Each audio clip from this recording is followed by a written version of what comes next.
الله يرحمك ياب. ولدك من بعدك اتبهدل ياب. الدنيا كلها جيت علي واول ناس اقرب الناس ليه. وحشتني قوي يابا، وحشتني ايام كنت بحط راسي على المخدة وانام ومرتاح ومطمن اللي ده. دلوقتي ماليش حد واصل من بعدك ياب. تنام بقى يا خيل، الحكايه ماهاش ناقصاك يعني، كفايه شتي. وحشتني قوي يابا، وحشتني ايام. ولدك من الصبح يابا ما حطش لقمة فوق. بطني بتتقطع ومش عارف انام بسببك دي. قول يا ابن الغالي الله يرحمه. الله يرحمها ياب. هي دلوقتي رضا في مكان احسن يا اخت.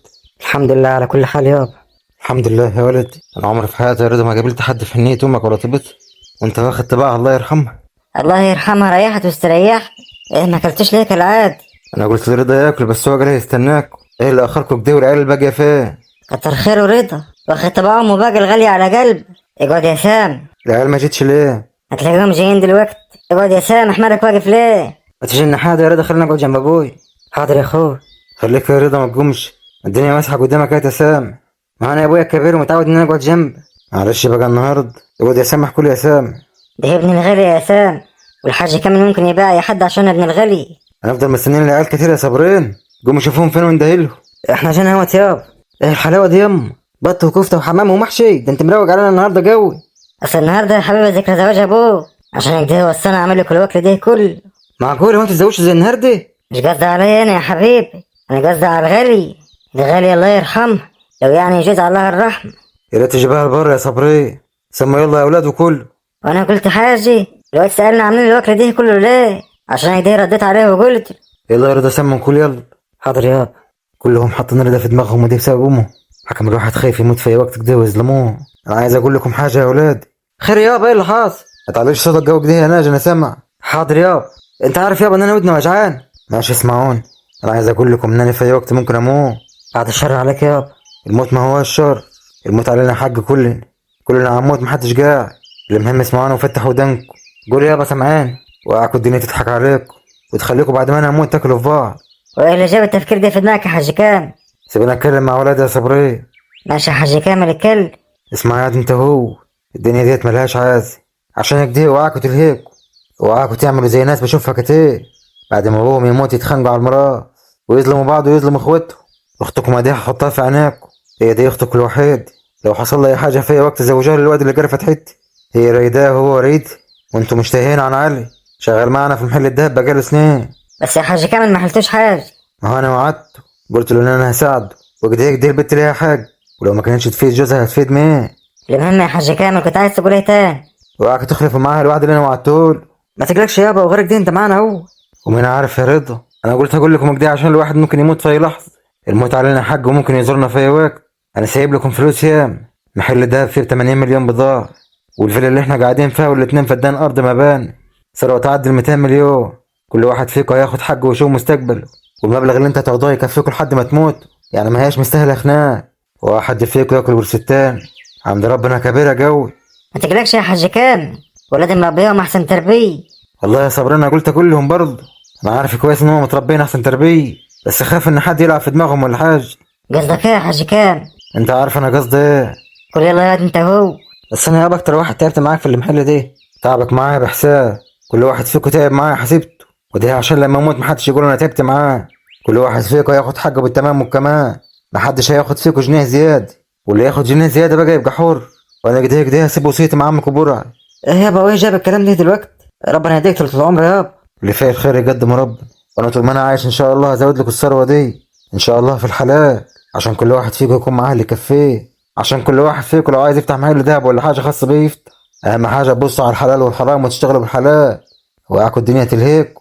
هيجي يوم وتحصلوني بعد ما اموت، وربنا هيسالكم وقتها جبتوا الفلوس ديت منين وديتوها فين. على كده بقى يا حاج كامل كتبت ايه الرضا عشان هتتحاسب عليه برضه، وربنا يسألك عليه. ما كتبتش حاجه عشان لما هطلع فوق هتسال زي ما انا قلت يا صبري. احلف بالله يا كدير انت ما كتبتش حاجه. وهو انا هكدب عليك ليه؟ لو انا كتبت حاجه ربنا هيحاسبني عليه، ما هواش انت اللي هتتحاسب. ما هي يابا بقول لك انا عشان خايف عليه. لا محدش يخاف علي، انا بخاف من ربنا. حاضر يابا. انا لحد دلوقتي يابا مش مصدق ان انت فرقت الدنيا، كلامك كله عمال يتردد في وداني يابا، زي ما يكون الكلام ده انت لسه قايله لي امبارح. انا لحد دلوقتي يابا مش مصدق ان انا كنت السبب في موت. كل ما افتكر يابا اللحظه زي قلبي بيتوجع كوا عليه. لو كنت قفلت محل الدهب كويس وانا مروح ما كانش ده كله حصل. معرفش ازاي انا نسيت اقفل. حسبي الله ونعم الوكيل في اللي سرقه. لما انت يابا عرفت ان هو انسرق جالك جلط، وده كله بسبب اهمال. يا ريتك يابا ما بعتنا اجيب الفلوس من المحل، ما كانش ده كله حصل. هفضل طول حياتك ده عاتب نفسي، انا السبب في اللي جرى لابويا كله، انا اللي قتلت ابويا باهمال. حقك علي يابا، حقك علي. انا ما اعرفش ده حصل ازاي يابا، انا فاكر ان انا قفلت، انا فاكر ان انا قفلت جوا يابا. خلاص يا رضا يا ولد، اللي حصل قدر الله ما شاء فعل. او لو كان عيل من عيالي بقى كان زمانك قتلت. صابرين بيتهيألي الدنيا ما هياش مستاهل فده وما هي حاجة. أهم حاجة يكونوا كويسين وبعدين يعني ياب هنعمل ايه في المشكلة اللي احنا فيها دي المحل ما عادش فيه حتة دهب واحد. تعبنا وشقانا يابا طول السنين دي تراه، ودي كله بسبب الأستاذ رضا. ملوش لزوم الكلام دلوقتي يا سام، اللي حصل حصل يا ولد. خلاص يا سامح، اللي حصل حصل، دي مهما كان ابن الغالي، انما انتوا عاد تضيعوا عادي. رضا يضيعكوا يا حبيبي ماشي عادي، انما انتوا تيجوا على رضا ولا حاجه، لا ما ينفعش. مش كده يا حاج كامل، كده بقى ملوش حاجه عندنا، اعمل حسابك على كده يا حاج كامل. قصدك ايه يا صبري؟ قصدك ايه بالكلام ده؟ قصدي انه ملوش انه يورث دلوقتي، ده مضيع يجي 80 مليون. حرام عليك يا صبري، حرام عليك تدور على الحاجات دي، حرام عليك اللي انت تفكر في الحاجة دي وانا في الحالة دي، وهتشيلوا كلكم حرمانية لو انتوا ظلمتوه. الواد ما كانش قصده ان ده يحصل. عادي يابا انا مش عايز حاجه، بس انت بس قوم بالسلام، قوم بالسلامه يابا، انا مش عايز حاجه يابا. وعاكوا يا ولاد تظلموه. اي واحد فيكم لو كان حصل معاك دي كنت اقول نفس الكلام، وانا اللي بعته يجيب الفلوس عشان ما سيبهاش في المحل، وهو ما كانش قصده. وكمان كاميرات انفصلت، يعني دول كانوا ناويين يسرقوه من بدري. اللي سرقوه دول ناس مش سهل، اللي يخلوهم يشغلوا صورة وهمية كده في الكاميرات يبقوا ناس مش سهل. دول ناس متمكنين في شغله. انا ما عارفش ازاي ما خدتش بالي ان الكاميرات مش بتسجل، وما عارفش ازاي الحرامية دول عملوها كده. ما هو يابا في حاجات متطورة دلوقتي بيعملوها كده وهم بايه بيخترقوا يعني البرامج بتاع الكاميرات يعني ويهكروه. حسبي الله ونعم الوكيل، انا ما اعرفش العالم ده عملت كده ازاي. قدر الله ما شاء فعل. بتبقى حاجة كبيرة بس ربنا بيسهل. يمكن كان في واحد فيكم كده هيضيع يا أولاد، لما المحل بتاع الدهب يضيق وباله عادي، أحسن ما حد فيكم يضيع.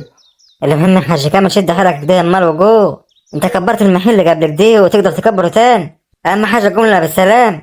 أنا أول مرة أحس نفسي ضعيف كده، والظاهر كده يا صابرين إن دي نهايتي. الظاهر إن أنا هحصل رحاب مرتي ورحمة بنتي. لا خليك معانا يا حاج كامل. بعد الشر عليك يابا، ربنا يديك طول العمر يابا، سامحني يابا، سامحني يابا، انا ما عرفش ده حصل ازاي. خلاص يا رضا بقى، كفايه بقى اللي انت عملت، هتقعد تعيط كده وتجيبها نكد على ابوك. بس يا صبري ما تزعجش لرضا، وانتوا يا اولادي وعاكوا تظلموه، وعاكوا تظلموه. لو انتوا ظلمتوه هتتحاسبوا عند ربنا، وكده كده محدش فيكم هياخد حاجة معاه وهو رايح عند ربنا. اخوكم ما كانش قصد، ده قدر ونصيب. يابا مالك يابا، ايه اللي حصل لك يابا؟ مفيش يا مديحة يا بنت، رضا ابن الغالي اللي سبب في ده كل الناس اللي المحل بتاع ده من غير ما يكفلوا بالاكفال والحرامية سرقوه. شجابوك يا بنت راح بسبب رضا. فداك يابا فداك. قصدك فدا ابن الغالي يا باجي، هو ده كله حصل بسبب. ان شاء الله يابا مع الوقت هترجعوا تاني، بس يكون بالسلامة مالك كده. ابوك جاله جلطة يا مديح. ما تعيطيش يا بنت، انا كده كنت اموت. تموت بس يابا، ما تقولش كده يابا، حرام عليك يا رضا، حرام عليك، حرام عليك لما ده كله يحصل بسببك. ما هوش بسببه يا بنت، ده قدر ونصيب، ده حاجة بتاع ربنا. تعمليش زي امك يا مديح. طب قوم لنا يابا، قوم لنا بالسلامة، قوم لنا يابا، فداك اي حاجة يابا، فداك اي حاجة. انا ما عرفش هتفضل مدلع كده لحد مات بعد ما ضيع شقاك وتعبك كمان ومستقبل العيال بتقول ما اعرفش ايه. خلاص يا ما ملوش لزوم الكلام دلوقتي، اهم حاجة بقى يقوم بالسلامة. زي ما قلت لكم قبل كده، مديح هتتزوج علي. ده مش بعيد يكون هو اللي سرق، انت فكر ايه ياما، انت عارف علي كويس. ما قولش كده يا صبري، علي لا يمكن يعمل كده، وبعدين هو دلوقتي في القاهرة ما هوش هني، وعلي متربى على يد، وانا مش تايه عنه. المهم زي ما قلت لكم، وعاك تغدروا بيه.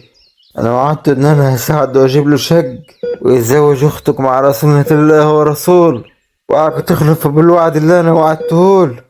يابا انت بتقول ايه يابا، ربنا يطول في عمرك ويخليك ليه، مالك كده بتتكلم زي ما يكون خلاص. اللي فيه الخير يقدمه ربنا يا بنتي. ايه يا رضا مالك بتعيط ليه يا رضا؟ يعيط على الخيبة اللي حطنا فيه. بس يا صبري، سيبوني يلا مع رضا لوحدنا شوي. سيبوني مع رضا عايز في كلمتين. وش معنى رضا يا حاج كاب؟ بقول لكم عايز في كلمتين، سيبوني معاه. يلا يا انت وهو، سيبوه شوية مع ابن الغالي. يلا يا مديحة قاعدة ليه؟ ابوك عايز الغالي بس. يلا يا حبيبتي يلا.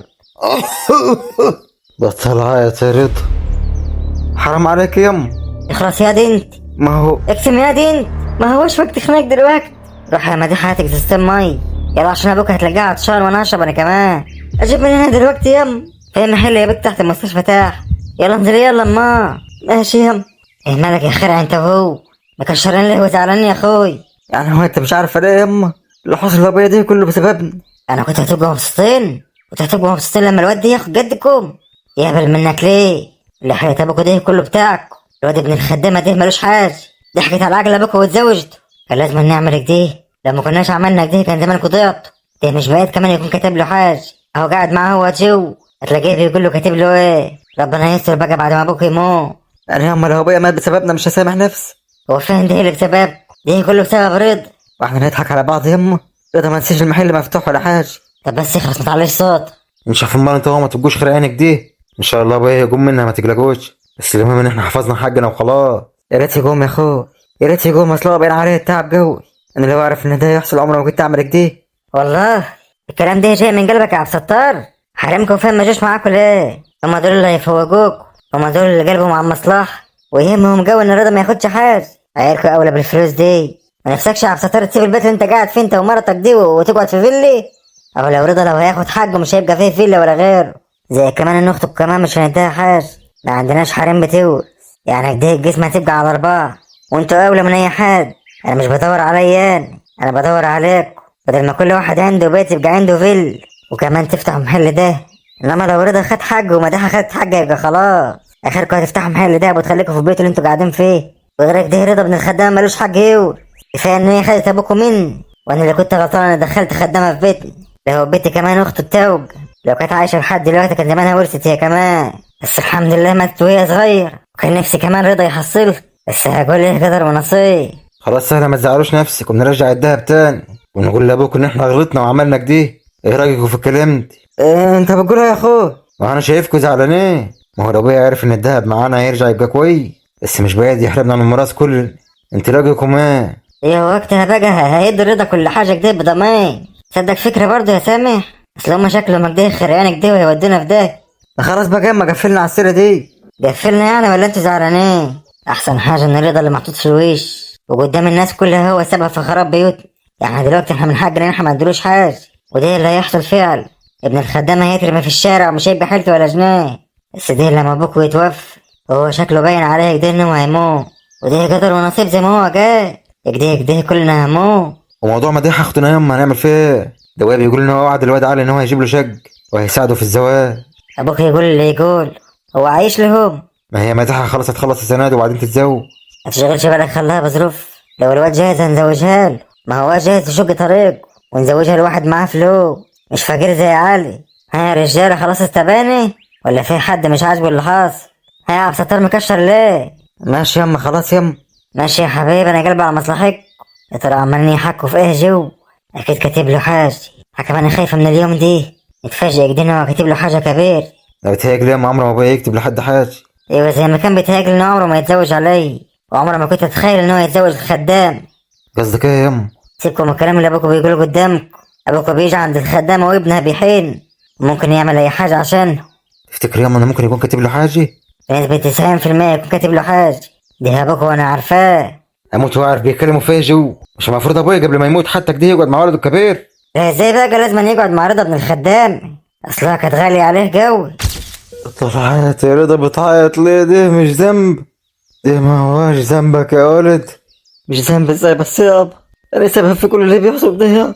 ده قدر ونصيب يا ولد. المهم اسمعنا عشان اقول لك كلمتين قبل ما اموت يا ولد. وانت بس يابا ربنا يخليك ليش؟ اجمد يابا الله يبارك لك يابا وقم لي. انا ماليش حد غيرك في الدنيا يابا وانت عارف مش هقدر اعيش من غيرك يابا. اسمعني يا ولد، خليني اقول لك اللي عندي قبل ما اموت. بعد الشر عليك يابا.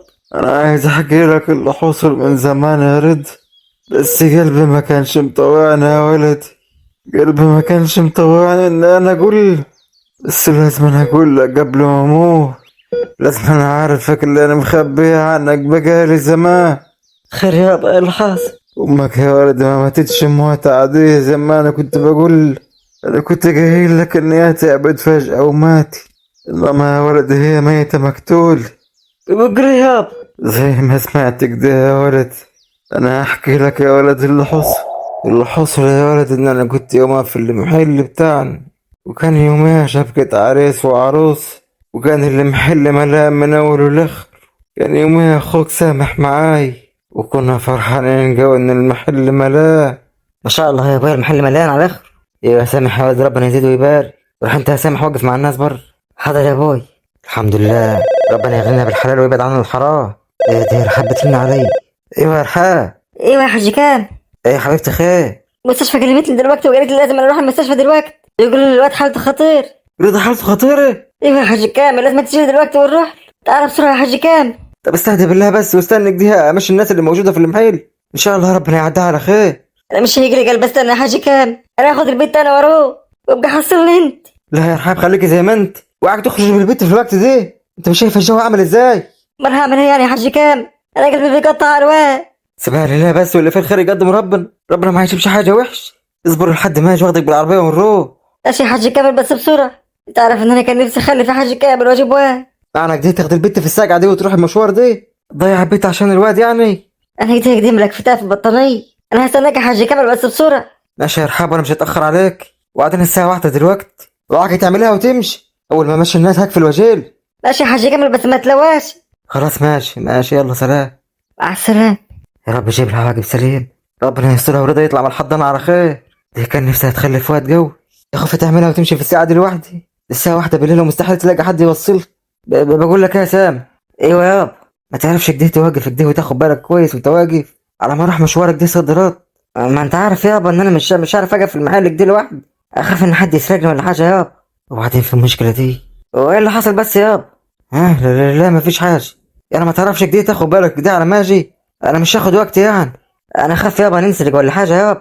انت عارف يعني المنطقه دي يابا فيها حراميه كتير. ايوه. ربنا يجيب العواقب سليم، يا رب عدها على خير يا رب. يا رب يا رحاب تصبر كده لحد ما اجيلك وما تتسرعش. يا رب جيب العواقب سليمة يا رب. يا رب جيب العواقب سليم. يا رب انت عارف ان انا كان نفسي في الوقت ده من زمان. مش معنى كده ان انا ما بحبش البنات، بس انا من زمان وكان نفسي كده يبقى لي اخ، وامي كان طول عمرها كده كان نفسي يبقى عندها عيل. يا رب احمهولي يا رب، يا رب احمهولي. يا رب تعيش رضا وتبقى كويس. يا رب انت عارف اللي جوايا يا رب. يا رب احمهولي. يا رب لو هيحصل له حاجة يحصل لي قبل ما يحصل. يا رب اللي فيه يجي فيه، بس هو يبقى كويس ويعيش. الست اللي كلمتني من المستشفى دي خوفتني جو، هتقول ان الواد حالته خطيرة وبين الحياة والموت. يا رب احمهولي يا رب. يا رب احمهولي. عرفت ان انا هي. ايوه يا قبل. ايوه يا اخت. ايوه الواد عامل ايه؟ انا قلت لك حالته خطيره، انتوا مالكم كده دمكم بارد ليه؟ لازم تيجي دلوقتي حال. وانت ازاي دمكم بارد كده؟ ولادكم هيموت قدام اهو. الدكاتره بيقولوا ان امه لازم تيجي دلوقتي عشان ترضع حد، بيقولوا ان ممكن وقتها الواد يعيش.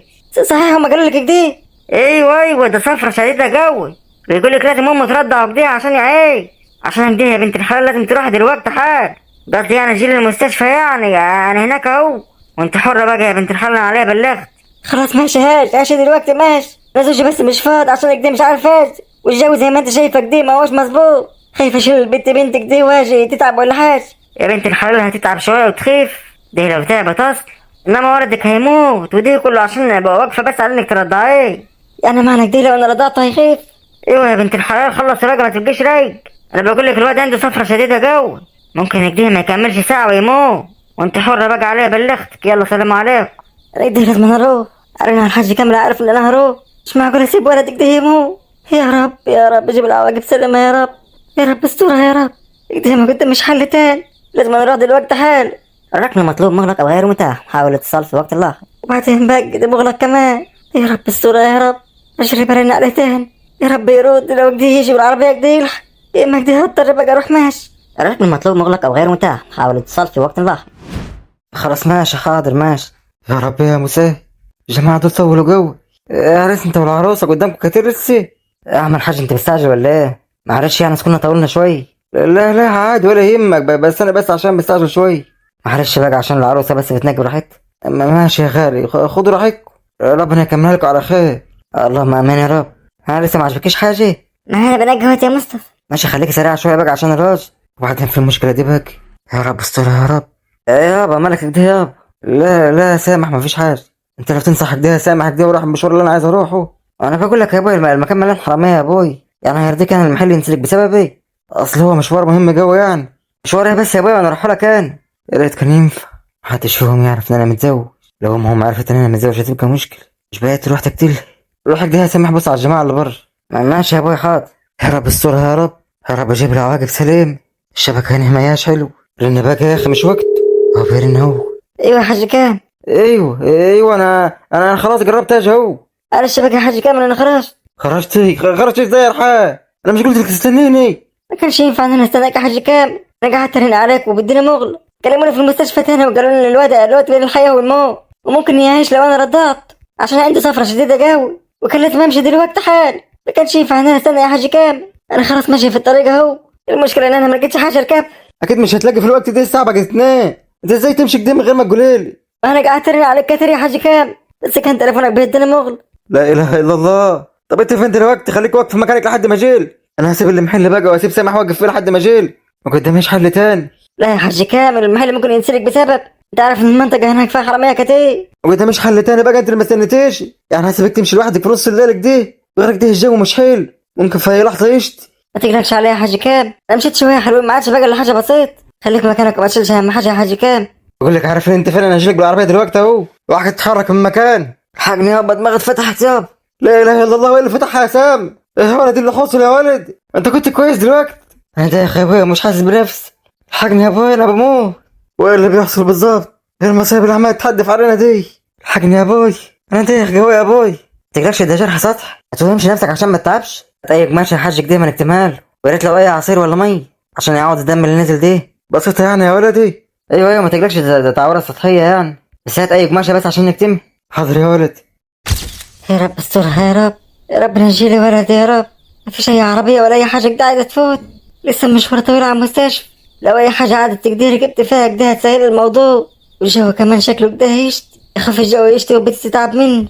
يا رب استرها يا رب، استرها يا رب.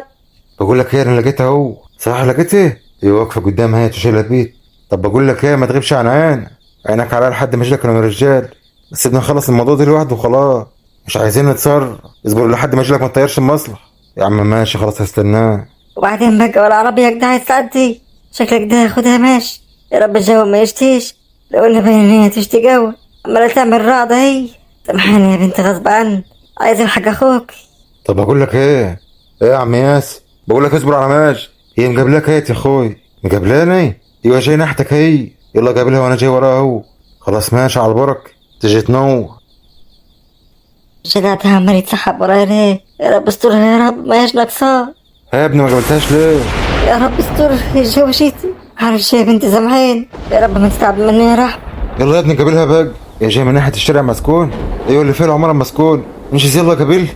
خلاص ماشي. الجدع دي لسه ماشي وراي، عايز ايه مني دي؟ ابعد عني الله يبارك لك، الحكايه ما هياش ناقصاه. يا مرحب بالعسلية. عايزين ايه؟ ابعد عني، ابعد عني الله يبارك لك. انا فين مكفيه مش ناقصاكوا.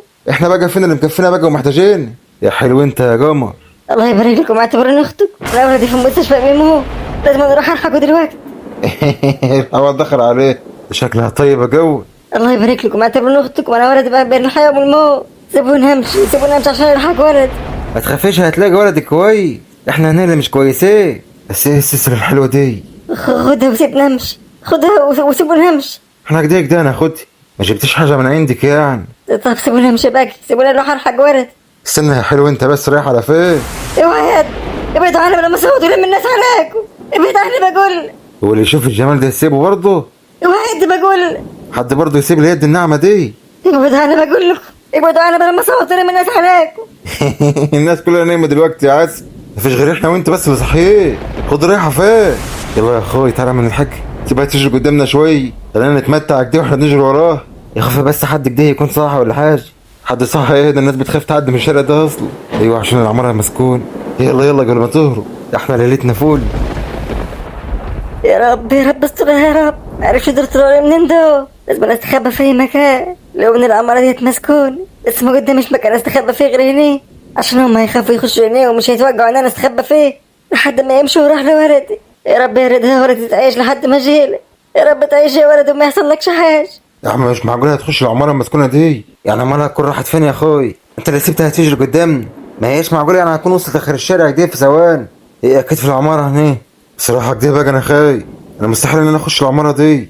انا اخر على السلم هنا لو عايز نجي، او اروح انا ادور كده على اول الشارع. شاطر جوه تقول يا اخويا السل اديك سبتها تفلت مننا هي. ان شاء الله هتلاقيها هنا، مش معقول اكون راحت على اخر الشارع دي في ثواني زي ما انت بتقول. يلا بس خلينا ندور عليها ان شاء الله هنلاقيه. طب يلا يلا تعالى معايا، اديك خايف انت كمان اهو. ما هياش هبله يعني تخش العماره دي، البلد كلها عارفه ان هي مسكون. يا عم مالكش صالح انت بقى، اتكل على الله انت. مين اللي برينا عليه؟ صاحبة المصلحه. وبعدين هنقول لها يا استاذ بقى، اقول لها على اللي انت عملته حكم انت عشان تبقى عارف مش تاخد ولا مليم من المصلحه دي. يابا نلاقيها مستعجل ليه؟ انا هروح انا على اول الشارع ادور عليها قبل ما تطير. يلا دوروا عليها كويس في العماره دي. ماشي يا شباب، رد عليها يا عم يلا. ايوه يا استهان، ما تخش تشوف الجهه على ما اخلص المكالمه. ما تبقاش جبان، انا مستنيك اهو. انا برضو اللي جبان. ايه عملت ايه وانتوا لسه بتدوروا عليها ولا ايه؟ لا يا ست هانم، ده احنا لقيناها خلاص. امال ايه؟ ما فيش حاجه، هي دخلت العماره المسكون. دخلت العمارة مسكونة؟ دي شبانة هتخش العمارة مسكونة ازاي؟ اهو اللي حصل بقى يا ست هانم، على العموم ما تقلقيش. انا مش قلقان، وانتوا حرين بقى هضيع مصلحة من يدك. كل واحد فيكم ليه 100,000 عندي، بس لازم كده تصوروا له كده صورته وهي مقتول. البنت اللي في يدها يا ست هانم هنعمل فيها ايه؟ خضار ما في البحر زي ما انا قلت لكم، اخلصوا منها بأي طريق. ماشي يا ست هانم. يلا انجزوا وقتكم كده عشان قبل ما جوزها يجي ممكن تلاقوه طبب عليكم كده في اي وقت. حاضر يا ست هانم ماشي. وما تنسوش تجيبوا السلسلة اللي كانت لابساه. السلسله وعايزاها ليه بقى؟ عايزاها وخلاص. يلا هزود لكم 50,000 كمان بس هاتوه. اسكنك دي معلش. ماشي يا ست هانم. يلا مستنياكوا تفرحون. حاضر يا ست هانم. ايه يا عم انت واقف تبص ليه؟ ما يلا نخش يلا. ماشي يلا. باين عليك انت خايف انت كمان جو. لا يا عم مش خايف يلا. ماشي يلا. واقف ليه بقى؟ ما يلا نمشي. انت كمان خايف يا جبان يا عم، مش وقت هزار هو. انا اخاف من ايه يعني؟ طب يلا. لو هي هني انا ندمها ان هي دخلت هني، بس اللي لقاها بس هني هي اللي جابته لنفسي، ولا هنقتلها بس لو احنا لقيناها هني هنضطر نلعب شوي. يا رب ما يلاقون، يا ريت يذهبوا ويمشوا ما يدوروش عليا كتير عشان الحق اروح لوردي. ارجع الحاج كامله كله لاقي في دور عليا ويلاقون. انا ما عارفش هم عايزين مني ايه لما هم خدوا الذهبات. ما اعرفش ارجع الحاج كامل ولا اعمل ايه دلوقتي. يا رب يمشوا بقى وما يدوروش عليا كتير. انا ما ناقصاش، انا في اللي مكفيني. بقول لك ايه، اطلع عند الدور التالت كده دور فيه، وانا هدور في الدور دي. يا رب. لو ان الواحد مش متفائل زي النور ديت جايد، العمارة مسكونة والله اعلم بيه، حكم الواحد خايف يخش. يا رب ما يجي، يا رب ما يخش. بس لازم انا اخش ادور، يعني هعمل ايه يعني؟ اضيع المصلحة من يدي؟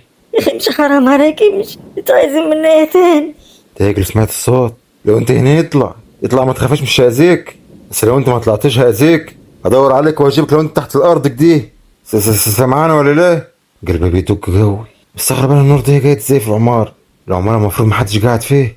اخش هناك ده اشوف الواد سيد بيرن علي، معقول يكون لقاهي؟ يا سيد لقيتها؟ وقف على السلم عندك لا تنزل. لقيتها يعني؟ سمعت نكش من شويه وصوت عيل صغير، اكيد هي. يلا روح وقف على السلم بسرعه تفلت مني. خلاص ماشي يا مساه، خليها تنزل كده انا واقف لها اهو. يا رب ما يجي ناحياتي، يا رب كن كويس يا رضا يا ولدي، يا رب كن كويس يا ولدي، يا رب الحقك يا ولدي ما يكونش حصل لك حاجه.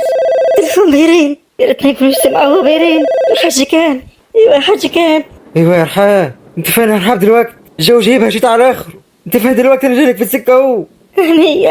انا في العماره المسكونه. وايه اللي وداك العماره المسكون؟ ما هو اللي حصل ان في يعني شباب كده بتجري وراي. ما اعرفش في شباب كده خدت السلسله من الدهب اللي انت بديها لي وعملت تلحقني. انت بتقول ايه؟ انا جايلك اهو، تخليك مكاني. ما انا في العماره، انا اروح فين؟ ما واقف اللي بره. طب خليك مكانك، اجيلك اهو وحكيت تتحرك من مكاني. انا كنت هجيلك بالعربيه ولقيت العجل كله نايم. عارف ايه الحظ ده؟ انا جايلك اهو يا رحاب، ما تخافيش يا حبيبتي. انا ما خايفاش يا حاج كامل غير على ولدي. اتاخرت عليك اهو، خايفه يكون راح مني.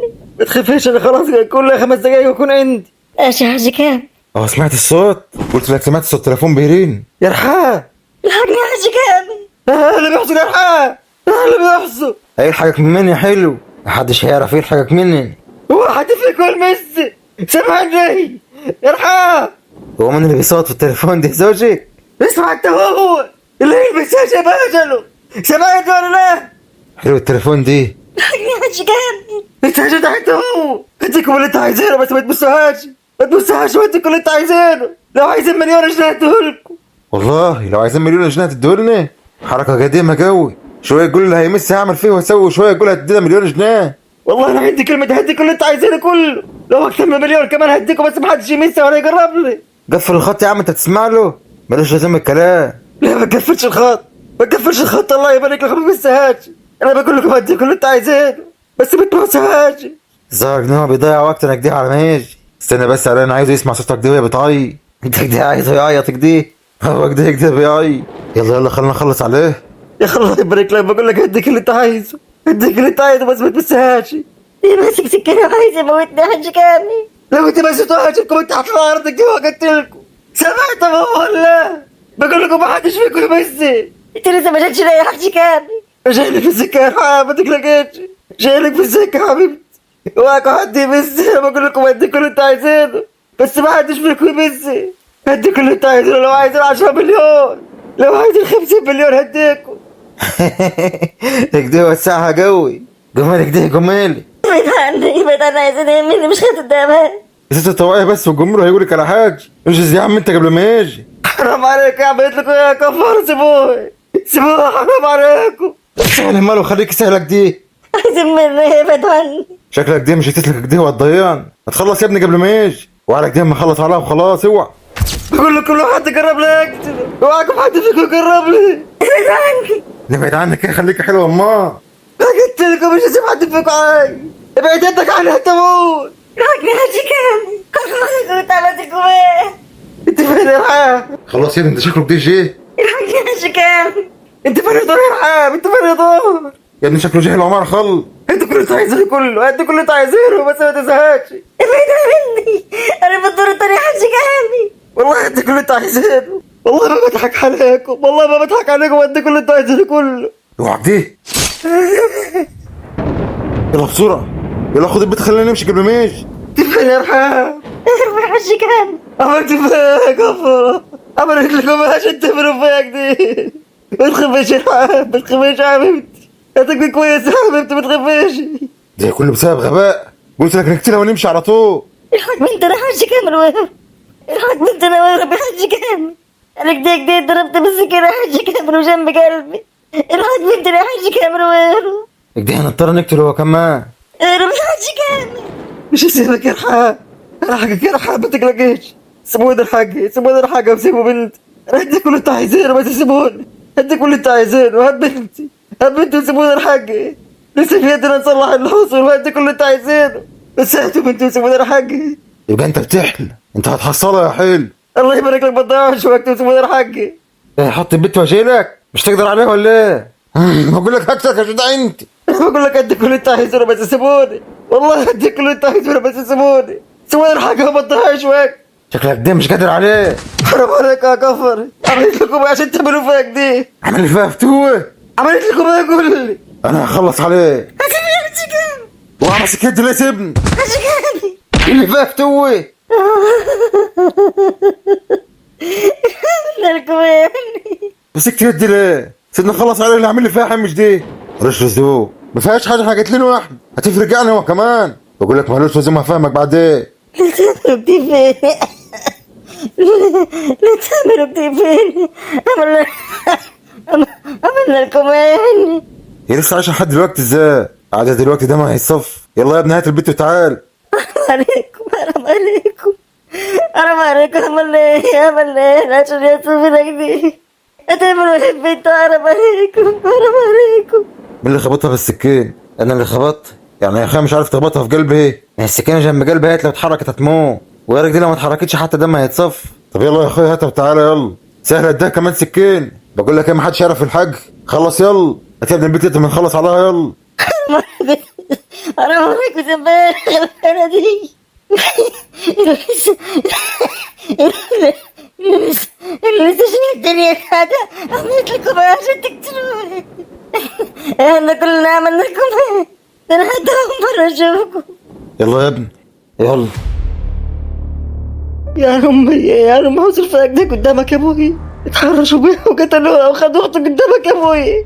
أنت كنت بتحمل ده كله يا أبوي؟ طب بقول لي يا أبوي، بقول لي يا أبوي، ما كان كفايات يا أبوي بتتوجع القطر السرير دي، بقول لي يا أبوي. مش عارف بقول لك ليه يا ولدي، بس خايف ربنا يحاسبني عشان كدبت عليك طول السنين دي. لو اني هو كده يحاسبني، انا مش مسامح نفسي يا ولدي، مش مسامح نفسي. عشان كده قلت اقول لك يمكن تكرار قبل اموت تتحمل فراق يا ولدي. ابو خاف عالدهب يا رضا، ابو خاف عالدهب وخاف المحل ينسرق وما راحش مع بعض. لو كان راح مع عمك بالله ما كانش ده كله حصل يا ولدي. عشان كده ما تحرقش قلبك يا ولد. حتى الدهب كان المفروض يضيع من 25 سنة، ويا ريته كان ضاع، ويا ريته كان ضاع وكنت راقت امك. عشان كده ما تزعلش يا ولدي، دي عقاب من ربنا لي. بس انا راضي بس يسامحني وامك تسامحني وانت تسامحني. انا اللي قتلت امك يا رضا، انا اللي قتلت امك بمالي. ده كله بيتكلموا في ايه مش عارف، كده اكيد كاتب له حاجة، عمال يتكلم بقالهم ساعة وجيت اخش يقول لي خروج. ده كله كلام بيتكلموا في ايه ده؟ ابوكوا اكيد كاتب لي الواد حاج بعد اللي عمله ضيع مستقبلك. اصل هو بيحب ابن الخدامة اللي اتزوجها علي وفكر ان هو كده فلة، هو كان السبب واد في موت. واحنا هنسيبه مع ابويا جوه كده لحد ما يكتب له الفيلم اللي احنا قاعدين فيه، ولو ابويا هيموت ولا حاجه ما نقعدش معاه. واحنا قدامنا حل يعني؟ ابوك حابب قبل ما يموت كده يقعد مع ابن الخدام الله يرحمه مطرح ما راح، الغالي على قلب. طول عمرك ده كان بيتكلم قدامك ده عليها كتير، اما يجيب سيرتك ده دايما في الخير. حرام عليك يا ما هي ماتت دلوقتي ما لناش صالح بيه. خلاص يا بنتي انت حرمت عليك عيشت، حكم انت من دمارهم انت اللي كنت كده عامله اخ دايم. ما تنساش ياما ان امه ميته وهو صغير، وكان له اختي كمان ماتت وهي صغير. وبعدين انا بحب ابويا واللي بيحب ابويا انا بحب، ده مهما كان اخوي. اهو ضيع كهوت يا اختي وضيعنا معاه. يلا اشرب اخوك بقى يا اخت، جورنا بقى هنزوجك حبيب القلب ازاي بقى ونجيب له شق زي ما كان بيقول. لما اخواتك ياخدوا حقهم بقى يبقى نجيب له شق. اللي ما حلتوش حاجه دي هو كمان. يا ربنا يخلص بقى ويخلص. خلينا نلحق كده نقعد مع ابوك دي 5 دقايق قبل ما يموت. حرام عليك يا ما انت بتقول ايه يا ما انت عايز ابويا يموت؟ لا اكيد ما عايزهوش يا اخت، وانا عاوز يجي يموت. بس اديكي شايفه قدام ابوك جاله جلطه وباين عليها هوت ان هو هيموت، ودي كله بسبب الشملوك بتاعه رضا. وفي الاخر هيقضي بقى في القعده كده معاه، واحنا الكلاب بقى مستنيينه ده كل. يا رب يا رب ما يعيش يا رب، يا رب مش عايز يموت. ما تقولش كده يا ابوي، انت لا قتلت امي ولا حاجه. انا يا ابوي اللي كنت السبب في قتل امي، لو ما كانتش خرجت في اليوم دي، لو ما كانتش خرجت عشان تلحقني، وانا برضه السبب في تعبك دلوقتي يا ابوي. المهم يا ابوي تقول لي بالسلامه. انا ما كملتلكش كلام يا رضا، مش انت السبب ولا حاجه يا ولد. انت كنت كويس وما فاكش حاجه، معرفش مين اللي كان مدبر ده كله يا ولد. مهما حصل يا رضا يا ولد، ومهما كان الحاجة الله اتفرط فيه، لو قدامك تلحق روح بني آدم لو غريب، فرط في الحاجة يا ولد والحق البني آدم. الدهب ملوش قيمة تسوى موت، إنما الروح لو ماتت مش هترجع تاني يا رضا. لو كنت فرطت في الدهب وقتها يا ولد كنت بعد لحقت أمك وأختك. نفضل احنا واقفين كده يعني؟ نفضل واقفين نستنى القطر كده في الشتاء؟ يا عم لا خلينا نراقب الطريق بقى. شايف حد جاي من الناحية دي؟ لا ما حدش جاي يا ابني، من الماء في البحر أحسن. البحر لسه قدامنا كتير على ما نوصل، والقطر قدامنا نص ساعة على ما يجي. مش احنا هيجي ساعة كده في الشتاء كده عشان نرميها في البحر؟ نشغل دماغكم ما هو انت عايز تكتبها بمسدس وانا عايز اكتبها بمسدس. انا زي ما انا قلت لكم انا نتمتع حتى كده بالمزارة وهي بتموت، بعدين هنشرب سيجارتين كده على ما القطر يجي. السيجارة دي عاملة دماغ حلوة جو، انت كمان هتتمتع جو لما تشوف عيلك دي صغيرة كده بتموت. الواحد قلبه يجيبه كده يكتر راجل كبير ان هو ما يجيبوش كده يكتر عيل صغير، وغير كده القطر هيفرمها مش هيعرفوا لها ملامح ولا يعرفوا لها اي حاجه، يمكن كمان يفكروا كلب ميت ولا حاجه. انما في البحر يا حلوه هتتنفخ كده وهتطلع تاني يوم الصبح. ليه ما يمكن السمك ياكل؟ ريح دماغك واسكت بقى. كفايه اخركم كده اللي خلى الراجل يجي. يلا ما حدش جاي ولا شمال ولا يمين اهو، راكبوا الدنيا كده على مرحله وداها على السكه اللمه التانيه عشان القطر جاي عليها كمان نص ساعه. ماشي يا عم روح يلا خلينا نتمتع كده بالمنظر. انت قلبك جاح وانت قلبك حنين. انا ما اعرفش ازاي مش عايزين تقتلوها بمسد، بس يلا كده كده عايزين نفرمها. مسدس كمان هيعمل صوت يا اخوي، ومفيش حل قدامنا غير كده بقى. سيبها هنا القطر يفرمها كده والكلاب تاكلها. لما كمل الاول قطعها حتت وخلاص. تعال مجري الواحد ينجر فيه يعمل كده. يلا امشي يلا امشي، مش نقف على جنبك دي على ما القطر يجي. اسكت، اصل السيجاره دي عامله دماغ ما اقولكش. انا دلوقتي في عالم سمسي. بس هو دي ما اقولش ان الواد ده ناد. نادر من دي؟ دي هو ناد الواد الخفيف اللي بيمر على سكه القطر. تعال انت هو ورا يجري. كويس ما خدش باله من الكرتون. يجي انت هو قبل ما يلمح. مش عايزين يعرف احنا مين. مين الشباب دي؟ اكيد كانوا واقفين يحشش. خد انت هو لمحتك يا ولد، خد انت هو واقف هاد انت. اول ما يجي له شغلانه اقول له روح هواتش الجو يشتي. يا راجل يا اخي مالك كده مكبر الموضوع ليه؟ الكرتون اللي وقع هناك دي فين دي يا اخوي؟ روح اشوفها دي نكفيها حاجه دي ربنا يرضينا بيه. ناخدها ونروح ما نشتغلش احنا تاني. اخوي هتلاقيها فاضي. وش فاق اصبر ما اشوفها يا اخي. دي تجري يا بيه، ما هياش فاضيه دي فيها حاجه وحاجه بتتحرك كمان. حاجه بتتحرك؟ ليه كنت تعبان ولا حاجه؟ وليه ما يكونش ده كرباط؟ اهو رزق وجري حد عنده هو وكرتونه سخنه من تحت كمان، يعني عندي ده كرباط. انا هاخده واروح انا بقى اروح تشتغل. الله توصل للمحطه دي بالدوره بتاعك السخنه دي، اما توصل هيكون مي. لا انا مغطيها كويس. ايه يا راجل؟ الكرتونه اللي هتلاقي على السكه دي فيها كربات، وفي الشتا دي بالذات كان زمان رفص وطلع. بس هو دي اللي سماعه دي؟ يا راجل دي ما اشوف اللي في الكرتون. تضحك علي؟ اضحك عليك فيه يا راجل؟ انت ما اشوف اللي في الكرتون؟ انت ما سمعتش الصوت اللي طالع منها؟ دي هاي بينات. عيل يا اختي اللي بينزق دي سيب الكرتون. ايه اللي سامعه دي؟ زي ما انا قلت لك يا اخوي هتوريني هو. يا خبر يا حويس، الكرتون فيها عيله صغير. عيل صغير ايه؟ رجعها مكان، رجعها مكان هج. رجع مكان ايه؟ يا حسنياني ده انا حتى سكت القطر ده عشان القطر يدوس. بقول لك ايه خلينا نبعد عن الشر ونغني له.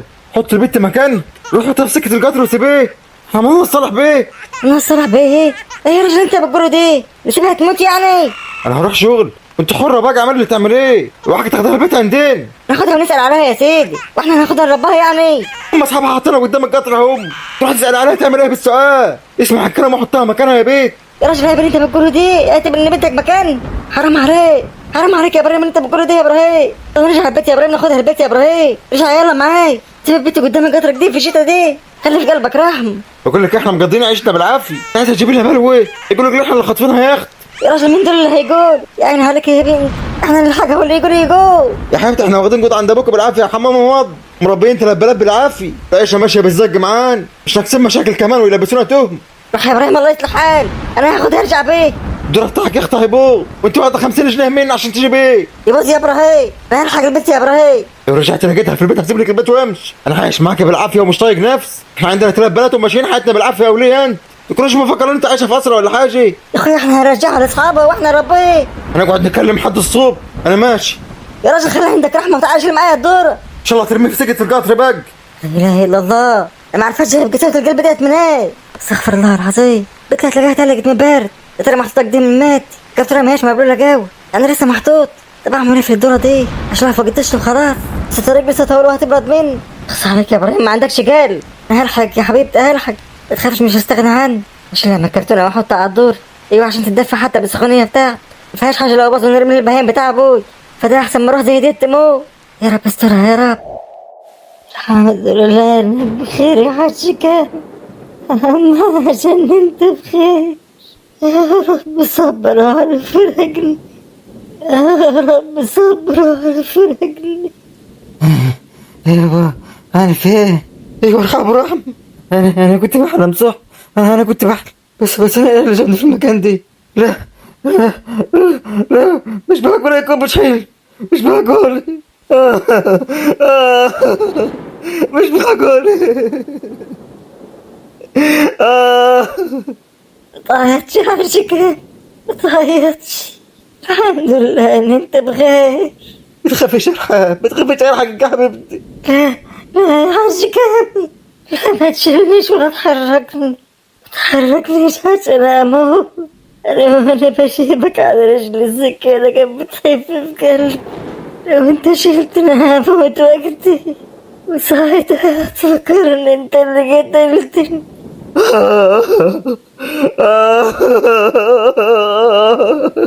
اشوفك تبصي قدامك تبصي شيء. يا رب يا رب.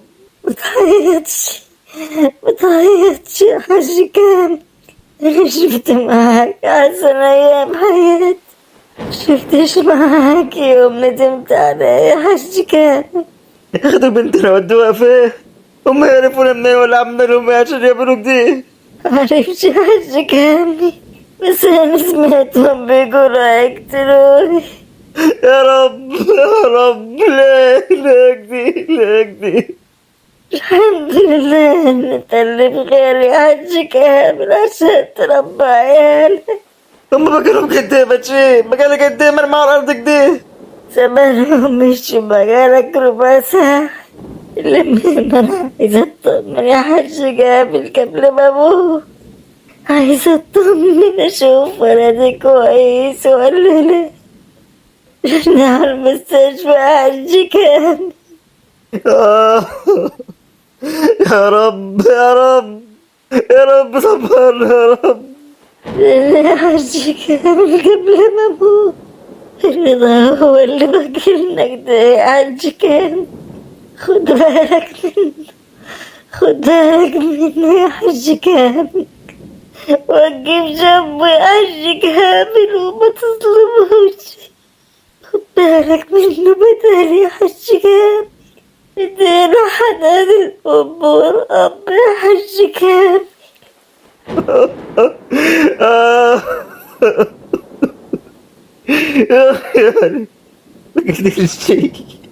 ما قدرتش اتخيل اللي بيحصل معانا دي. انا حاسس ان انا في كابوس واحد اطلع منه. الست اللي كلمتني قالت ان ولدي هيموت لو ملحقتوش. يا رب يكون عايش، يا رب يكون ربنا استجاب مني وهياخدني بداله. يا رب يكون عايش. ايوه يا حاج كامل. ايوه يا دكتور، الحقنا يا دكتور، خلي الاسعاف بتوع المستشفى يجي يلحقوني، الحقنا يا دكتور. خير بس يا حاج كامل، ايه اللي حاصل؟ اللي يطمنا ولدي قبل ما اموت. الحقنا احنا في العمارة المذكورة، مرتي مخبوطة بالسكينة. لا اله الا الله. الله يطمنا ولدي يا حاج كامل. رضا ولدي عمل ايه يا دكتور؟ المهم دلوقتي انا هجيب الاسعاف واجي لك اهو. والدك رضا كويس ما فيهوش حاجه، انا كنت لسه هكلمك اهو اقول لك تعالى خده بكره. المهم مين اللي كلم مرتي قال لها ان ابنه بيموت؟ محدش كلمها ولا حاجه. يعني هيكون بين العمل كده. الحق مرتي يا دكتور، الحق مرتي هتموت. خلاص فاشل، انا هجي لك اهو 10 دقايق هتلاقيني عندي. ولدي كويس يا حاج كامل. ايوه كويس يا رحاب، ايوه كويس. الله يخليك يا رحاب، امسك نفسي امسك نفسي، بيقول لك 10 دقايق وهيبقى هني. امسك نفسي، انا تحت كله غرقان دم يا حاج كامل. انا مش مصدق ان لحد دلوقتي لسه عايش. ربنا مدينا عمر لحد ما اطمن على ولدي. هتوحشني كمان يا حاج كامل. اوحشك يا بس، خليك معاي انا محتاج. غصب عني غصب عني يا حاج كامل. اوعاك تفكر في الحزن ده يا حاج كامل، اوعاك تشيل نفسك الذنب. هو ده غلط كله، ده غلط ان انا سبتك تروح لوحدك من الاول. كان يولع اللي محل باللي فيه. لا يا حاج كامل، ده مش غلط، ده قدر ومكتوب يا حاج كامل. الحمد لله، أشهد أن لا إله إلا الله وأن محمد رسول الله. لا لا يا رحاب، قوم يا رحاب ما تموتش. يا رحاب، لا يا رحاب ما تموتش وتسيبني يا رحاب. انت هتبقى كويس، اصبر بس 10 دقايق. قوم يا رحاب ما تسيبنيش. يا رب يا رب. مش باين لك دي زواج؟ بابايا وامك ده قاعدوا يشتغلوا كده بتسن. شكلك ده هفضل زي ما انا مش هتزوج. شكلك ده ماليش زواج الا في الجنة. عندي 26 سنة وما اتزوجتش لسه. يا في واحدة سنة ما اتزوجتش. انت خالي متزوجك دي على 18، وبنت خالي التانية دي متزوج على 19، وكانوا بيقولوا عليهم عنس. انا بقى اكون عملت ايه بقى؟ ابقى عملت كده زي جنة قديمة؟ انا زهقت في العيشة دي. اشمعنى انا اتولدت كده لقيت ابويا كده فاجر ام؟ لا هو قاعدين كمان في مكان مش بتاع، قاعدين في ورثهم. ليه لسه اصلا ما كتبش ليه؟ انا ممكن في وقت كده اخوارك ده يغدروا بينك ده وياخدوه مني. اللي فتح الباب دي بنت يا ناجو. ايه يام، ايه اللي رجعك من الشغل يام؟ انت لحقت ايه؟ تحرك يا بنت، هات المنقى من جو. المنقى ده عايز ايه من منقى ياما؟ بقول لك امشي يلا. حاضر ياما. يا رب تكوني كويسه يا بنت، يا رب ما يكونش لك بارد. حسبي الله ونعم الوكيل. انت عايز ايه مولع ولا مطر عشان جرب ينطفي؟ حط شويه بنزين ولا ايه؟ يلا يا واد. ماشي ياما، انا نفسي اعرف فيها ياما. انت بتضحكي؟ سبحان الله، طفله بريء. طلعت تضحك كده يبقى خير. يبقى انت كده ماسكه في الدنيا وان شاء الله مش هيحصل لك حاجه. اهلك رموك كده ليه؟ اما انت ايه يا بريء؟ انت اللي لسه جايه في الدنيا.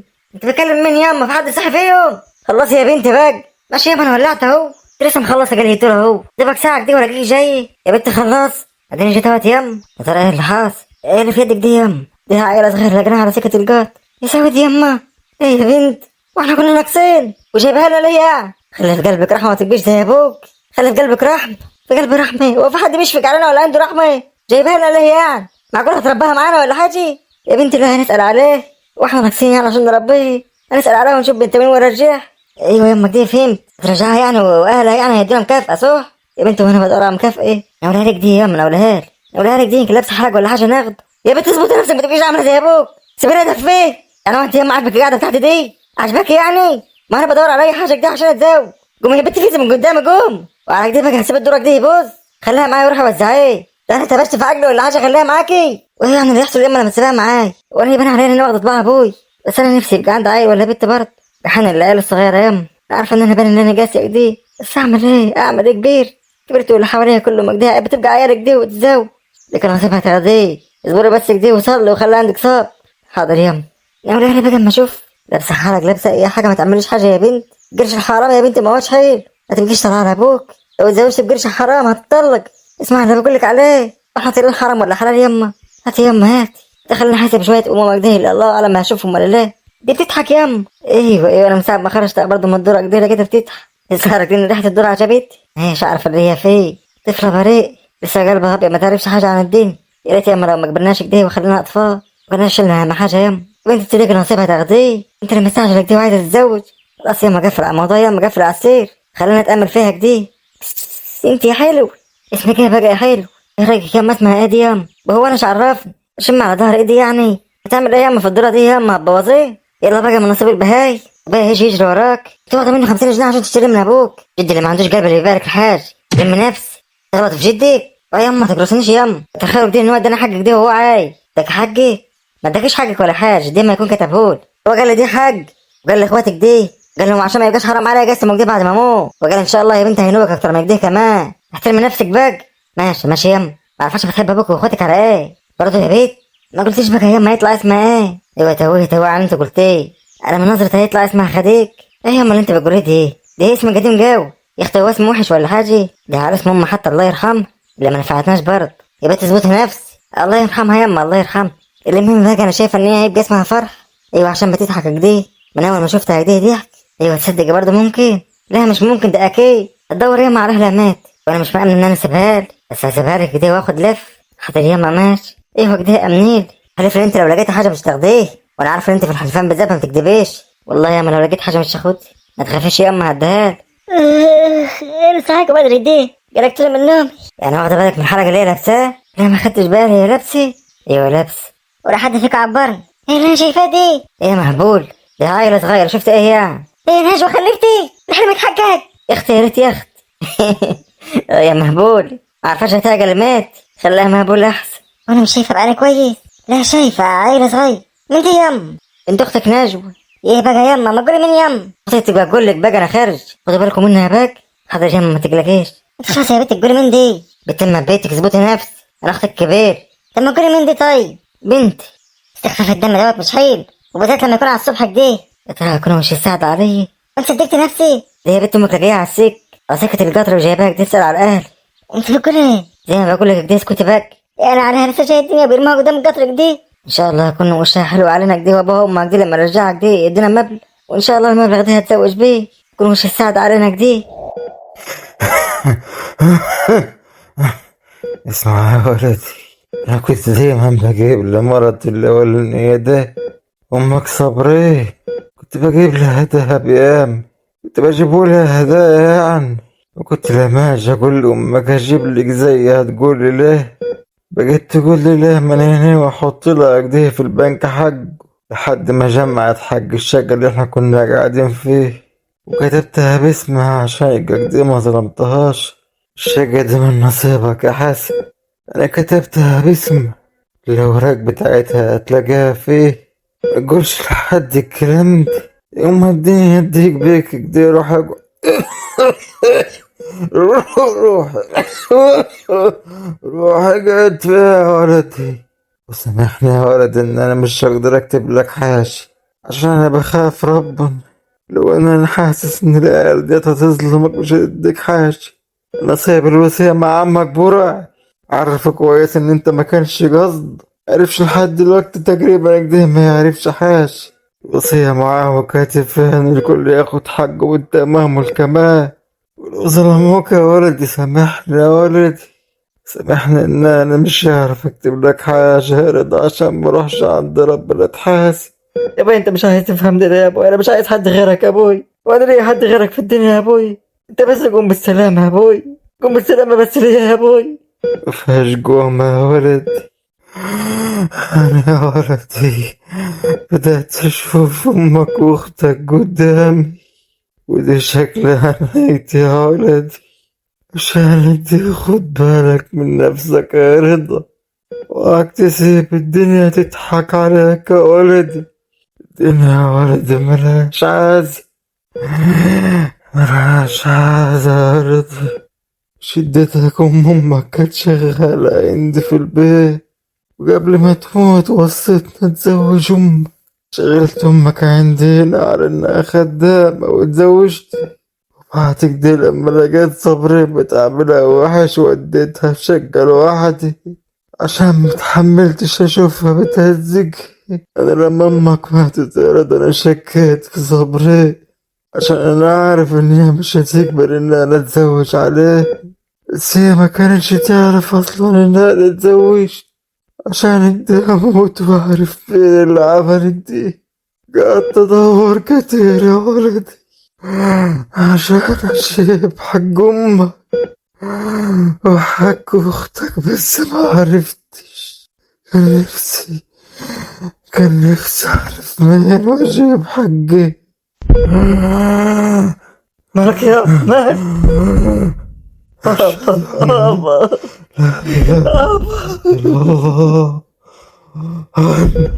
محمد رسول الله. أبا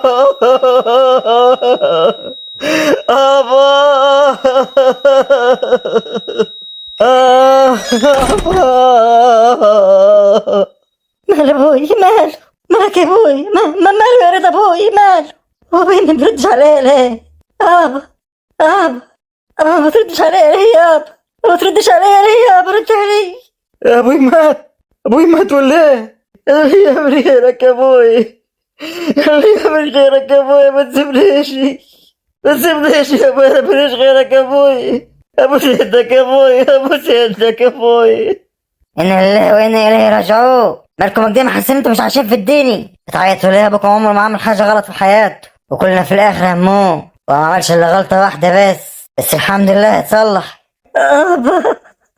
ابا انا مش مصدق، انا مش مصدق يابا، انا مش مصدق يابا. انت مالك؟ يلا يابا يلا قوم، يلا يابا قوم بقى يابا، كفايه يابا جات قلبي. ودي حسام ايوه يا ام. قاعد دول هيصوتوا، حرام انهم هيصوتوا كده ويعيطوا. خرجهم يلا كلهم عشان بس مبروك على الورق.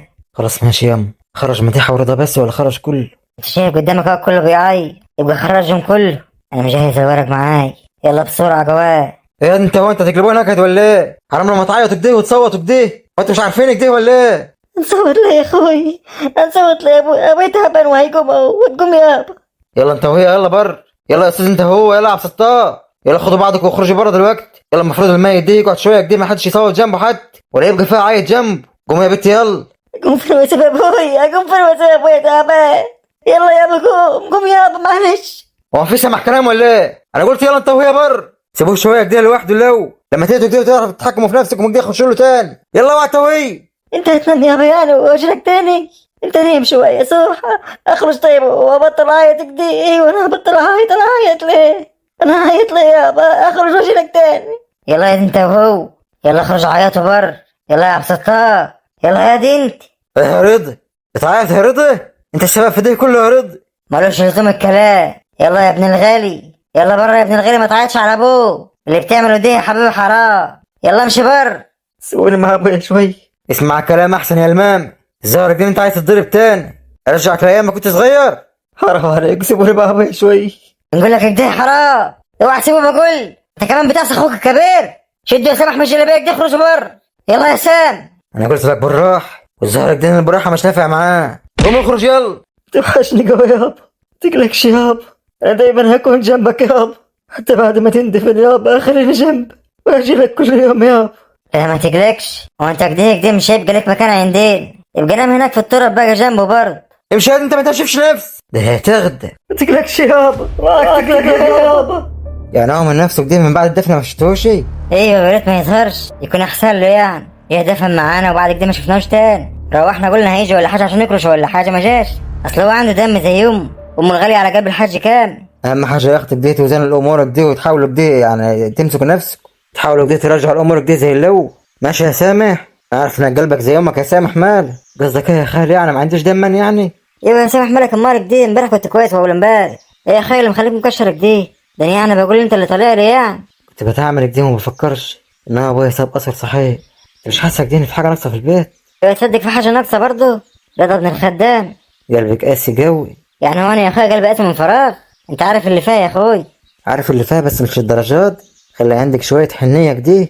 انت اكتر واحد عارف انا كنت بحب الحاج كامل كداه، بس من بعد ما اتزوج عليا وبقيت بكرهه قداه. ست ما انت عرفت بعد ما ماتت برضه، وانت عرفت لما جالك بريضك دي وقال لك مرتي ماتت وقاعد يتحايل عليكم كده يقول لكم هربيه في وسطكم. ايوه عندك حق، انا ما عرفتش الا وقتها كده. شد حيلك يا سامح، عايزك تملك دي المحل بتاعكم تاني. ابوكوا برضه سايب لكم مبلغ حلو برضه تملوه. انا كنت بادئ من الصفر زي ما انتوا عارفين. انا عارف ان المحل بتاعي ما كانش يجي جنب المحل بتاعكم حاجه، بس معلش برضه في امل برضه. ابوكوا سايب لكم يعني اراضي يعني وعندكم بيوت ومعاكم ملايين برضه، تعرفوا تفتحوا محل حتى على قدكم بديه زي. طلعت طيب قوي يا اخوي، طلعت طيب قوي يا اشرف. انت بتقلس يا صح؟ قصدك ايه يعني بطيب؟ لا ما فيش حاجه، مش قصد، بس انك هتعرف مع الايام. اللي في دماغي صح؟ ما اشوفك دي هو ولا اللي في دماغك؟ قصدك ايه باللي في دماغك يعني؟ انا قلت لكم هتفتح محل على قدك دي، بتقولوا لي انا طيب وانتوا واخدين فلوس من وراه ولا حاجه؟ كنتوا بتعملوا ايه؟ انت جربت اهو. جربت ازاي يعني؟ اصل هكلمك بعدين بقى في الموضوع دي. ايه يا حريم البيت؟ ليكون اللي في دماغي يا دول. استنى بس كده ما اشوف الحريم مالها زعلانه ليه؟ معقوله دي كله سهرك دي على الحاج؟ انتوا يعني ما كنتوش مبينين له يعني انتوا بتحبوه ولا حاجه؟ بعد التعب اللي هتضطر تعبه ده كله هنرجع للصفر تاني، هنرجع للصفر تاني يا حماتي. ايوه بقولك دي، انا بقول برضه يعني مش معقوله تعيط للدرجات. وانت يا هبه مش زعلانه ليه يا هبه؟ البقاء لله والحياه قبل الميت. مش دي كلامك يا هبه؟ مش معقوله اللي انا سامعاه دي. انا يما مرساه على كل حاجه. ايوه بقولك ده بقى عشان كده يا هبه. انا قلت برضه ايه اللي حصل لهبه؟ هبه اتحسدت ولا ايه؟ انا اعرف ان هبه بتموت في الدهب يعني زي حالات. ربنا يبارك لنا فيك ويخليك لنا يا حماتي. ماشي يا هبه. وانت يا لطفيه مالك دي؟ حاساكي زعلان. تكونيش زعلان على الحاج يا بنت، انت وهي عجناك وخبزاك. مش معقوله حد فيكم كده يكون زعلان على الحاج. ولا انا غلطانه يا هبه؟ ايوه يا حماتي، ايوه انت مش تايه عنيه. هو المزاق اللطفيه بس ان الحاج يعني كان وعدها وعدك دي ومات قبل ما ينفذوا لها يعني. لسه جايه لي وانا جوه دلوقتي. كان وعدك بقى يا لطفيه. ما تقلقيش يا لطفيه، الوعد ده هيتحقق. صح يما؟ ايوه كان وعدك بقى يا حلو. كان وعدني يعني انا وناصر يعني انه هيجيب لي عربيه نوعك دي عامل 1,500,000. هتجيب يا اختي اللي انت عايزاه لو ب5 مليون. صحيح يما؟ ايوه صحيح. انا كده فهمت يا صبري. لو فهمت صحيح بقى خليها في سر. انت يا ما بتضحك علينا يا ما، هتجيب دي كله منين يعني انت؟ ده هو كده ما عادش غير 2 فدان اراضي وشويه فلوسك دي كانوا باقيين بتاع 20 مليون. هينفع مين بقى فين؟ هينفع مين؟ لا يا حبيبتي، ده في فلوس لوحدها دي 50 مليون. وفعلا الفدانين ارض. انت يا هبه انت في صف ودماغك شغاله زي حالات اللي انت عارفاها ما بينهم وما بين. مفيش حرف واحد يطلع بره. انما يا حريم بقى انا هقول لكم احنا عملنا ايه بقى ولا ايه اللي حصل. اللي حصل بقى ان جالك دي مكالمه من شويه، عرفنا الذهبات فين وهنجيب. صحيح يا ماتي، صحيح يا ستار. صحيح الكلام ده يا امي؟ صحيح يا امي. ايوه يا حبيبتي صحيح انت وهي. الحمد لله عرفنا مكانها وجينا لحد رجلينا النهارده. يا صابرين انا اصحي. اسكت يا اشرف دلوقتي. حاضر ماشي، المهم انتوا لقيتوها يعني الحمد لله. ايوه يا اشرف، شفت بقى النصيب؟ الحاج يعني مات من الصدمه على الفاضي. بس هنرجع نقول قدر ونصيب. يعني الكلام ده حقيقي؟ يعني الكلام ده حقيقي صح؟ شوف البت ضحكت ازاي مرة واحدة، كانت بتعيط دلوقتي. يعني الكلام ده حقيقي صح؟ ايوه حقيقي. يلا يا ست زكتة دي، يلا انتوا عبسطاه. اصل هيزوجك امارك دي، اصل هو خيرع. الرجالة بتاعتنا كلها خيرع كدي، معرفش مالها النهارده. لكن اللي عاجبني فيكوا يا حريمة كدي انتوا قلبكوا على المصلحة، واحسن حاجة فيكوا برضه ان انتوا بتطوعوني في كل حاجة، وكل كلمة بقولها ماشيين عليها بالحرف الواحد، وعارفين انا كابكوا بقى لو انتوا مشيتوش عليه، وبالذات الايام دي، وبالذات لما تعرفوا كده ان كل حاجة تتكتب باسمي. صح يا صابرين، يعني انا هورث؟ يعني ايه الكلام ده يا حماد؟ لا كنت خدته وشنكته ليه؟ وانت يا اخويا هتورث ايه يا اخوي؟ لما نفسك يا اخويا بلاش فضاي. وانت بتقول ان كل حاجه باسمك اهي، جدع يا صابرين. اسمع بس للاخر، ما مش كل حاجة باسمي يعني. الحاج باع لكل حاجة باع وشيري، الفدانين الارض والفيل، العيال مش هينوبها للفلوس بس، والذهبات والفلوس تحت يدي برضه. انا اللي همشي كل حاجة واقسم براحتي. وطبعا بقى انا مش عايز اوصيك، محدش يعرف ان احنا رجعنا الذهبات. لو حد شم خبر هيقول رضا هيلهف له كده شوية حلوين منه. ايه مالكوا فتحت بوقكم كده ما كفتوش ليه؟ اتخضيتوا لما انا عرفت كده ان انا همسك كل حاجة؟ لا يا حماد انا على نفسي فرحان، ما تقلقوش، انا مش هلغي وجهكم، هيبقى لهم تحكم كامل كده في حقهم كده. بس قبل ما يعملوا اي حاجة يشورون هنعمل كذا يم، واحدة عصيتنا منكم ولا حاجة في ثانية كده خليه يطلق ويجيب غيرها تاني يوم على طول، واحنا يا حماد ما نقدرش نعصيك. المهم بس يبقى زوجك دي عنده كده حر مال. لا من الناحية دي ما تقلقوش، بس زي ما انا قلت هياخدوا رأيي في كل حاجة، في الكبيرة قبل الصغير. وطبعا زي ما قلت لكم رضا ما يشمش خاب، وانا عارفة كويس ان انتوا مش عايزين يورث. ايوه يا حماد هيورث في ايه؟ في حاجة مش من حقه؟ واخره ايه يعني؟ مش ابن خدامي؟ جدع يا بيت، ايوه ملهوش حاجة هنيه، كفاية بقى الله اعلم ابوه اداها ايه ولها فين. الحاج يا حماد شي عالسير عندي يا بيت اللي جه. رضا رايح على قط لما يكون ليه جوضة هنيه. رضا يا ابن الخدام، انت هادي يا رضا. كنت عند ابوي، بقالي يومين عند ابوي. انا سألت انت كنت فين يا حبيبي؟ انا بندالك عشان اقولك مالكش مكان هنا. كنت عند ابوك بعد ايه بقالك يومين هناك بقى ما اكلت؟ ايوه بقالي يومين هناك ما اكلت، ولا ايه نفسي حتى اكل. طب توكل على الله يلا اخر. ابوي كان حاسس ان ده هيحصل وانا كنت حاسس برضه، عشان كده مش متفاجئ. واقف ليه؟ يلا ورينا على الكتاف. عم برا معاه الوصيه بتاع ابوي. يعني معاه الوصية بتاع ابوك يعني؟ عمك برا يا حلو الله يرحمه لما عارف ان ابوك مات جاله صدمة قلبية. يلا روح زور صاحبك هناك، يلا درويش ولد عم. يعني عم برا كمان مات؟ خليه يدورك على الوصية ولا حاجة يمكن يلاقيه، ولو لقاه ولا حاجة خليه يجيب لك كوباية مية معاه عشان تبله تشرب ميت. ماشي كتر خيركم. ماشي ليه ما انت قاعد شوي؟ ولا صراحة تقعد في المكان مش بتاعك؟ يا حماتي. الله يرحمك يا ابوي، الله يرحمه. الدرجات كنت بتحب عم كامل، اول ما عرفت ان هو مات كده يجيلك سكتة قلبية تموت. طب واحنا يابا ذنبنا ايه يابا؟ احنا ذنبنا ايه؟ انا لحد دلوقتي مش مصدق يابا، دخلنا على تاني يوم اهوت ومش مصدق ان انا هرجع بالشغل مش هلاقيك في وشي. مش مصدق يابا ان انت فارقتنا يابا. بس هقول ايه بس يابا، انا لله وانا اليه راجعون، انا لله وانا اليه راجعون. شدي حالك يا درويش يا ولد، شدي حالك يا ولد، كله بيعد وكلنا في الاخر عموه. زرنا عم سليمان، حاسس ان رجليه مش شايلان. معلش يا ولد، ابوه كان صاحبه وحبيب واجدع راجل شفته في حياتي، وحقك تزعل عليه، بس كفايه كده يا ولد.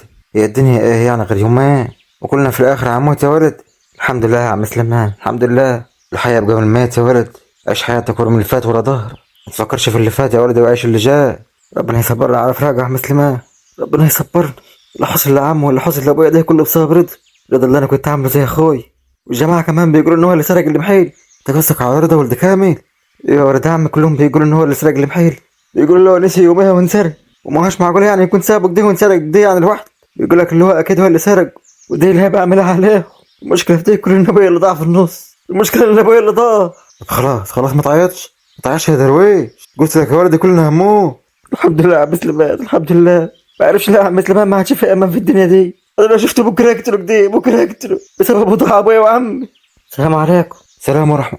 انت لك عايز لحد هنا، جاي لحد هنا برجلك. انا جاي لك يا درويش يا اخي عشان اعزيك. اوعى يا عم سليمان، اوعى يا عم سليمان، سيبني عليه. وانت ما تعرفش انت عملت ايه، انت مش عارف.